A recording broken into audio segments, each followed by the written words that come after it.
For the past few years, the world has not been in a good condition. The 2020s seems to have become a decade of wars and instability. Politics are growing more chaotic, political assassinations are happening again, and there are countless wars and crises happening in places like Ukraine, Palestine, Sudan, Yemen, Haiti, Somalia, and many much more. On top of that, there is also a massive rise in division, hatred, and degeneracy in society in general. So that was a lot of stuff. Let's start and be specific now. I wanted to start with the United States. Recently, conservatives and so-called Christians are celebrating the fact that their conservative president is back into office in 2025. The guy they praised as a symbol of traditional American and religious values is a corrupt man who partied with Epstein, faced multiple assault scandals, and openly lived as a degenerate. It is honestly weird to me how Americans are willing to tolerate having a president with that much crap on him. Even if he released the redacted version of the files soon, everyone already knows that he is a total creep and a corrupt guy in general. Now, I don't want to just stay on the personal scandals here. Let's talk about the elephant in the room now. The American administration is openly supporting and funding a country that is openly committing war crimes in Palestine. According to the US Department of State, Trump has approved a total of $12 billion in aid, while also removing the limits that the Biden administration had placed on Israeli support. Let's not forget his abuse of power through ICE and the police force by detaining, deporting, and revoking visas from people who dared to protest the Palestinian issue. Most of these students and activists were not even defending Hamas at all. They were simply protesting US arms deals and Israeli war crimes. You could look up for Rumeysa Ozturk or international students from China that were detained and deported for this very reason. Before we carried on, there is one thing about Christianity I wanted to mention.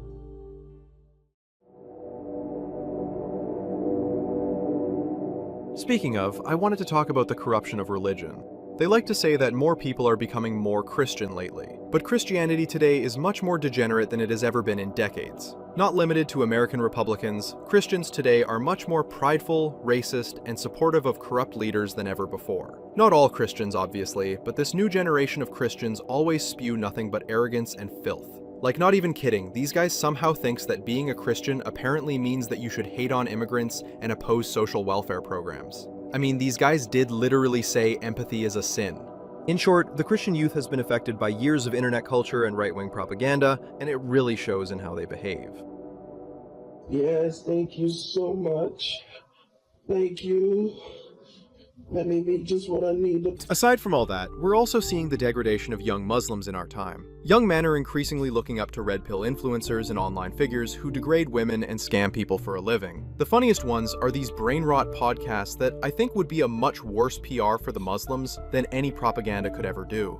I was a Muslim man, I can have up to 4 wives as well. I had 3 wives at one point. Oh yeah, I wanted to ask you. That sounds nice. So, you know, let's shock the audience. I've got 8 children. I had 3 wives at one point when I was 27. I got married when I was 16, 2 wives when I was 25, 3 wives when I was 27, and 8 kids by 30-something, 32 or 31, I can't remember. You're quite religious. What? Same with Hinduism and Judaism. Indian men that carries their Hindu identity proudly are not practicing their dharma and instead choose to harass women both online and in real life as a habit. They too are supporting far-right Indian parties like the BJP that are known to abuse minorities, push mass censorship, and spread propaganda through their media. And of course, we won't forget about how far-right Israelis are also using their religious tales as an excuse for oppression of Palestinians in the West Bank and Gaza. So this is not an issue within a single religion or a single group, really. Things have just become more extreme and awful. I can blame this on a few things, but the main problem is how religion has recently been corrupted by the right-wing ideology and the internet culture. I mean, all I ever see from right-wing influencers is just them clowning on people of color and insulting other religions to boast their own. It's just heretical.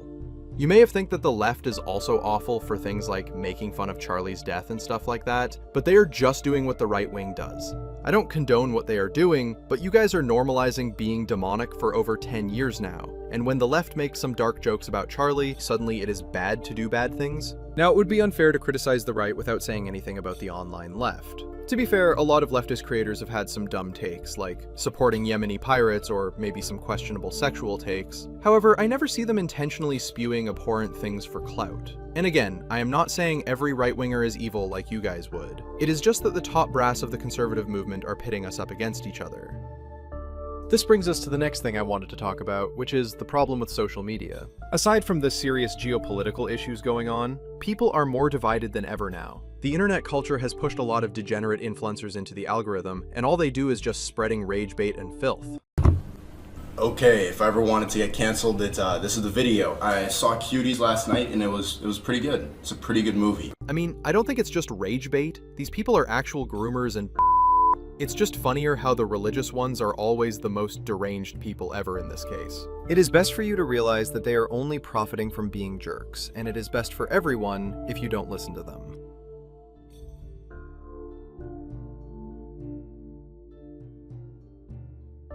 Speaking of ICE, we're already entering 2026, and the situation has clearly been escalated from last year. ICE immigration agents has committed countless violations of the law and even the Constitution, so much so that this abuse of power has led to the death of 3 people and counting.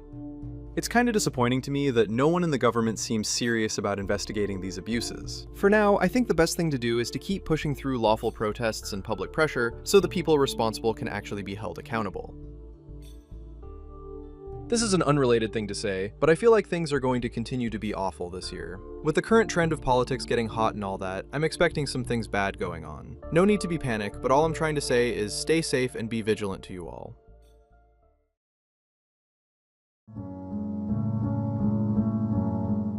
Now, I've been wanting to talk about this issue for a while. Let's talk about Sudan for a second. A lot of activists and creators are made fun of for speaking up about Palestine while supposedly ignoring issues about Sudan. Honestly, this is a fair criticism. Sudan has been in a civil war ever since of April 2023. However, the main issue that I'm going to address here is this militia called the RSF, or the Rapid Support Forces. The RSF is actively committing multiple human rights violations all across the country, including massacres, and other similar type of war crime. This militia is allegedly backed by the UAE, and I have to say allegedly just to be sure, but there's already plenty of evidence that makes that connection about 90% clear.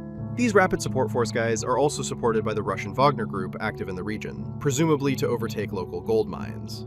I don't understand why UAE is always supporting the most comically evil people on the planet, but for Sudan's case, they are trying to secure the country's abundant gold reserves and fertile farming lands. This is kind of sad to think about, but if only people pressured their government as much as they do with the Palestinian struggle, a little intervention that comes out of it would help a lot. United Emirates is a nation that America have leverage with. If they want to, they could pressure or even gave sanctions to the country so they would stop sending money and weapons to Sudan. Without the fuel, equipment, and the funding they got, most of the killings and destruction we're seeing today could have been reduced by a mile. Of course, I'm not blaming any activist for it. It's just a shame that the conflict is not being covered as much and keeps getting overshadowed by the crises in Gaza and Ukraine. There is still time, though.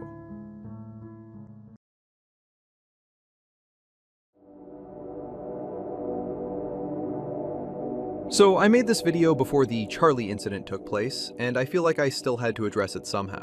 To be honest, I did not condone him getting clipped. He is one of the lesser evil of conservative influencers compared to the pedophiles in the red pill industry. Like, at least he didn't disagree on the age of consent or something like that.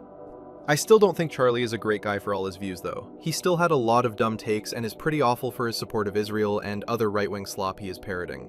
At the end of the day, he is just a podcaster spreading conservative propaganda. My condolences to him, but I don't think he deserves the treatment of a war hero with all of those bagpipes in the Air Force II funeral he got. Division is indeed at an all-time high right now, but people who blames the left for this is being dishonest. You might say the left is more violent because of recent events, but people tend to forget that there are far more right-wing extremists who have committed acts of violence than there are leftists who have done the same. Even recently, a Minnesota State Representative, Melissa Hortman, was assassinated by a registered Republican in Brooklyn Park, but I don't see anyone talking about it. All I'm saying is that both sides have become more extreme over the last 3 administrations. Saying the left is violent is just dishonest, since the right wing is also violent in the current political climate.